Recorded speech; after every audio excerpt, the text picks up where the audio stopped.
mind and all that stuff.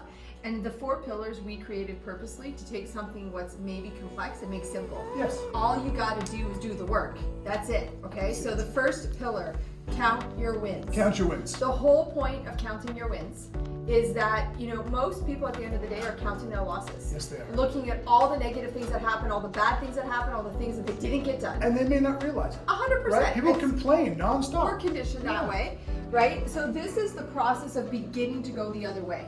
And the beginning to go the other way is you purposely, you take 5 to 10 minutes, 2 minutes, whatever. I don't care how long it takes, you just do it.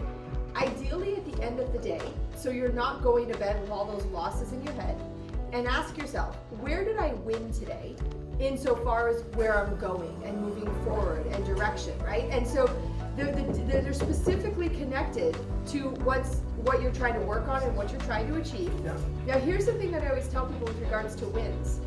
Wins is not about the big aha moment. It's about all the little wins along the way. Right. That's what leads up to you having the big win, the big life, the big change, right? So if, for example, you know, you're trying to lose weight and you want to lose 50 pounds on the scale. Well, you're not going to wake up tomorrow morning and lose 50 pounds on the scale, but you know what?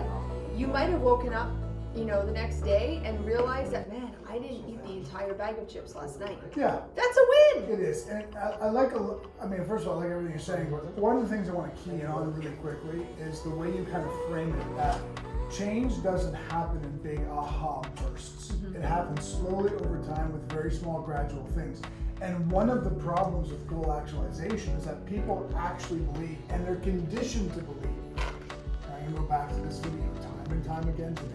They're conditioned to believe that all they have to do is do the big aha thing tomorrow that the guru told them to do, and all will be different. Nothing will be different. Absolutely nothing will be different sustainably. You might have even had a great day doing what the guru told you to do, but wait 6 more days. You'll be back in the same habits, back in the same behaviors, back in the same mentality. It does, this single serving motivational nonsense does not work. Without a sustainable plan, altering the narrative in the unconscious. Count your wins is huge because from a brain science standpoint, you start to switch through the synaptic connections in your brain. You start to see life from a different lens.